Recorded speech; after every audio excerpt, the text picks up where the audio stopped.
Our topic fed the media appetites for the last 5 years, with 2019 being our biggest footprint to date. Jimmy Kimmel even sent a team to punk our Dallas with no negative are different. Can you introduce the most polarizing topic in right now? Next to hundreds of your peers, in fact,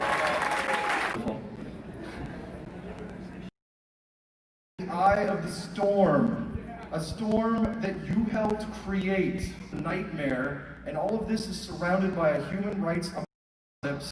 The aspect of these topics is now hyper-polarized. If you're wearing a mask, then you might as well be a terrorist. It helped draw all the current lines in the sand. A test run. And if this was planned, did we alter their timetables? Your YouTube removed its search scoreboard so that we would stop cheering. A documentary called The Social highly labeled. I have just a positive group. I'll save you the trouble. Better or worse? Well, you're welcome. Regardless of what happens for the rest of the year and moving forward, it's a genius. Think about your questions because they'll be over there. Take some pride and comfort in that fact. The future may be uncertain, but he has an opening statement. Hello, everybody. I'm Mark from New York. Hey, Mark. Long-time listener, long-time caller. Sargent, behind the scenes, has been a balance for me. He has kept me grounded in my thought process and not let emotions cloud my judgment. Really, this is some intense stuff. None of us know for sure. We're still redoing science. The experts have given us still cloud my judgment. Really, all of and the new.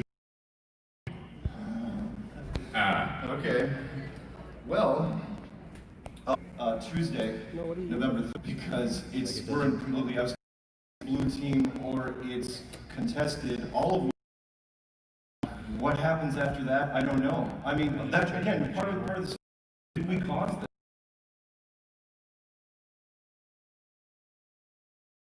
this? The timetable for what was supposed to happen. And accelerate by how much months, years, I'm not sure. 2021. I'm gonna restart the stream. Let me change the settings real quick. Try to make it smoother. Right now, the fact that before the whole lockdown thing happened, we were funny. When are we ever gonna give me some feedback? Racking my brain. All our theories. At this point, for those people who are new, I don't want to regurgitate a billionaire, and you have a lot to lose, and you. I don't know exactly what you would find. There's a couple schools of thought though. Some time ago, that showed continents that were as big as Africa, so an unlimited universe. Because this world, the world we're living in, I think it's a school. I think it's an instructional tool. That's because it's 90. You can't forget this. We're living in a world that's 99% conflict. Meaning, it doesn't matter how rich, how powerful, how beautiful, how talented you are. You always have something. Constantly looking in the mirror. You know, it's like this place was built to give very, very small doses of contentment. And if that's the case, then whatever's outside of here, whatever you want to name it, is 99% contentment. I think it's cyclical. But I still like the idea of more continents. That would be kind of fun. So, as far as most people don't have the resources to even think about getting out there, you know, bypassing and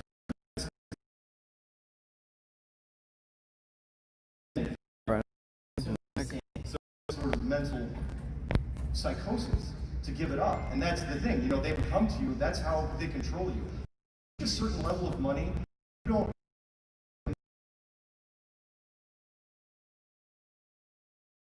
Yeah. Mark? Yes. Yes, I do. Is he in the room? That camera over there. The best flat Earth in the world is the Earth, Sun, Moon, and Zodiac clock spent on that thing, and it's a wonderful app. I honestly, I should have literally my first live stream on my cell pictures with phone. 1,000 words, and all you have to do is this room. You have no idea. So this, the Flat Earth Sun, Moon, and Zodiac Clock app. Wonderful. And I'm not plugging for. I don't get dying. Yes. All right. I've never yelled at anyone. There are no dumb questions. There are no old questions. They're just questions. Don't trip over the hound dog. Whose hound dog is that? That's Nathan's? Oh, that's nice. Okay, what's your question? Hi, I'm Leah. Hi. I'm a flat earther, maybe like 8 months now. Oh yeah, by the way, I want to comment on that really fast. Every time I go to a Flat Earth meetup or conference, it's like walking into a really happy AA meeting. Because everyone's like, yeah, my name is Mark, I'm a Flat Earther. It's like, hi Mark. Yeah, but also tell, where are you from? Where'd you come from? I'm from Pennsylvania, but I just moved up to North Carolina last year. Okay. So I'm curious about, as far as like astrology, because like I'm a shamanic healer and I really like connect with the energies and influences of that. But now seeing like these planets don't really exist. Yeah. Doesn't matter. How This is showing something. the way that you can see and connect that, like people as watching. different energies, or I don't think it changes a thing. connect it outside of the solar system where conditioned to. Got it. I was asked that literally, it was funny because the biblical community reached out to me first, and then the astrology community reached out to me almost exactly after, and they said, isn't Flat Earth killing astrology? And it doesn't really matter what your beliefs are, and I said, it's like, no, it doesn't change a thing. Everything's still there, it's just much more intimate. In fact, I think it's more personalized because that means that the stars and the planets and everything that you see in the sky is just for you. So I don't think it changes anything about those dynamics at all. I don't. I never have. Thank you. Yep. I want to comment on that a little bit too, because that's something that had any influence on me here. It has nothing to do with me. But when I realized that everything all the lights are energies, possibly sentient beings within our own system, I mean, that changes everything. And for me, that made astrology much more legitimate. Even, and to me, it made me realize that astrology is more scientific than astronomy. There you go. Yeah. It's actually based on real life observations. Everything, the only thing anybody can do with the sky is observe it. Look at it and observe it. That's all anybody can do. Everything is based off observations. And astrology takes those very precise observations and shows you exactly where things are going and the alignment and what it means. And what does astronomy tell you? We theorize that if we, made this math page, just a ridiculously long math problem that's like 10 pages long, then you can jump into a wormhole and end up on the other side of the. We're good at math. That's what they are. Yeah. So in my opinion, astrology that's where it's at. I look at it now. Now I'm more interested in it. I want to know where the planets are in the sky, because those different energies influence all life, because we're all energetic beings. So now I go and I look at my energetic forecast, and then I have the reader tell me where the planets are going to be and what that means, and I actually get something from that.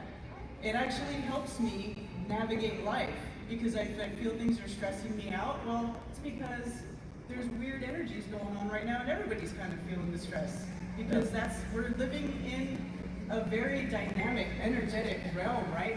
And the ether, they dismiss the ether, but the ether is how we're all getting our information, right? We're uploading and downloading information constantly through our electromagnetic fields. Everything is energy. Everything is on the electromagnetic spectrum. I'm sorry, I didn't get it. No. Go ahead. But that right there, the question about astrology, and because you read that, horoscope in the back of the magazine. Real value to it, but if you get into real astrology and the depths of it and what it all means, it can really help you understand yourself, understand relationships, understand how to navigate through different problems in your life, how to know when to take a step back and meditate or do whatever you have to do to cleanse yourself of that negative energy, of that stress. you know, following astrology can help you be more aware of that, you know, and take care of yourself. It's not about witchcraft or predicting the future or looking into a crystal ball. It's got nothing to do with any of that stuff, right? Exactly. Sorry, Mark. Oh, no, it's fine. You got a question? All right, question. Hi, I'm from Colorado. Here's. I'm sorry to hear that. Oh, I'm sorry. Oh, I get it. No, it's fine. That means you are from Colorado. Yeah, Boulder, the Republic. We've always had questions about satellites. Yeah. Can you talk about that? Oh, where do we start with satellites? But let's get the obvious stuff out of the way. You want to have fun, start from the beginning, look into the NASA High Altitude Balloon Program. NASA is the largest consumer of helium in the world, which is really, really strange.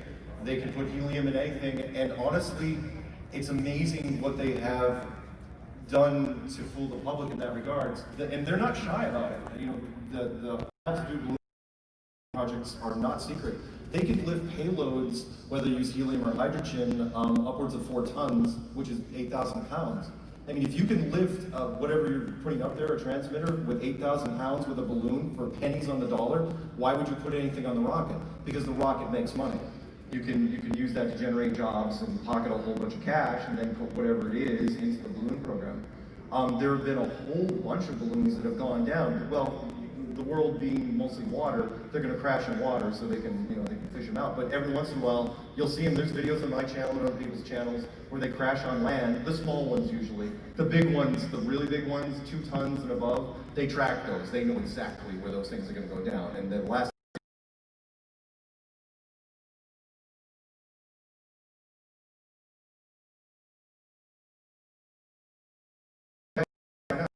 do I think they're up on rockets? Do I think there's geosynchronous orbits of space? No, I don't. I don't. I'm aware of all the data.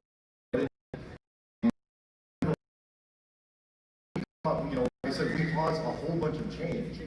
Meaning, people don't understand that. From 1972, that was the first blue marble shot. Look it up. The second one was taken in the summer of 2015 when we started really ramping our work up. And then they said, oh yeah, there's a satellite at 1 million miles away that's taking a shot every so often of the world. And it's an absolute rock. Thank you. Great answer, Mark. I have sort of a follow-up question. Yeah. My brother's a videographer. No. And he said that, okay, sorry. No, you can ask one more. Yeah, no, you go. I want to hear the videographer thing. Go ahead. Okay.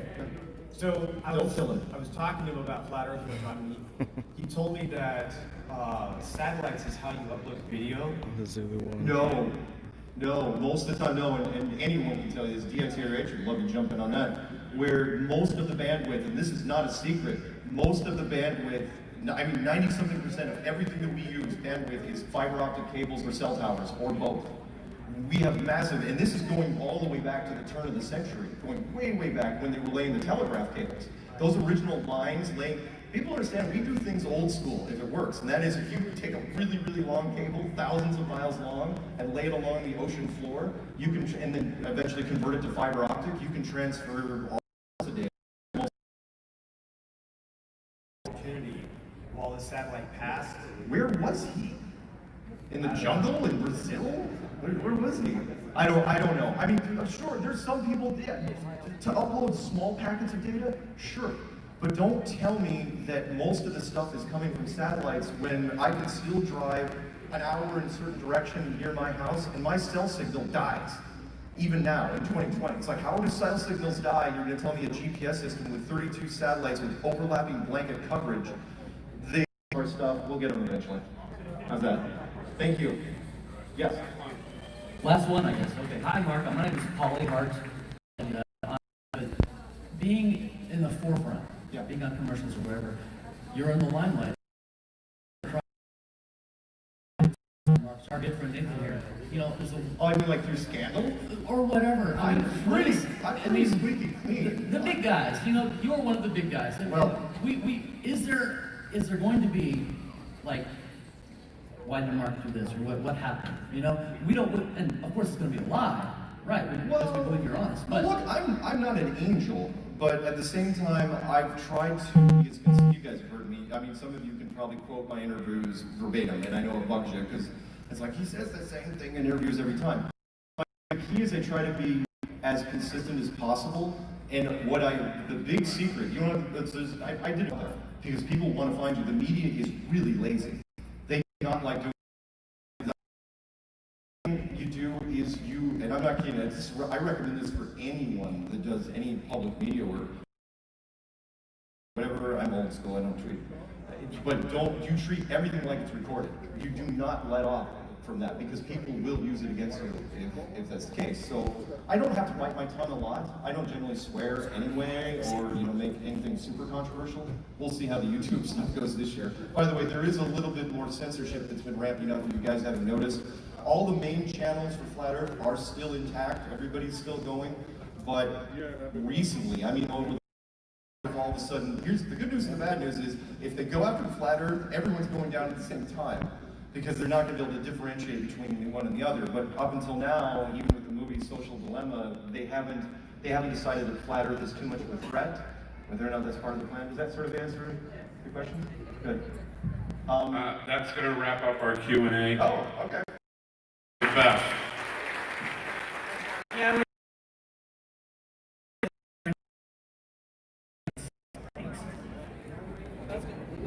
Cool.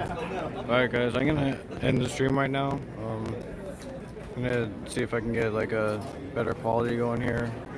Maybe they have Wi-Fi for everyone. And just give me a couple minutes and I'll get back on. I didn't even expect to stream, to be honest. When I came in here, he was saying how you can live stream on YouTube with 10 subs. You know.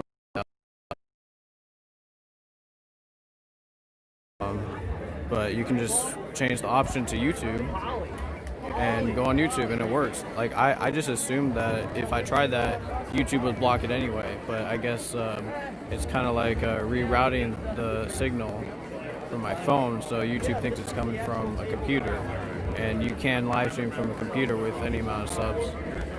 So all right, I'll be back in a couple minutes, guys. All right, just hang tight. Thanks for watching.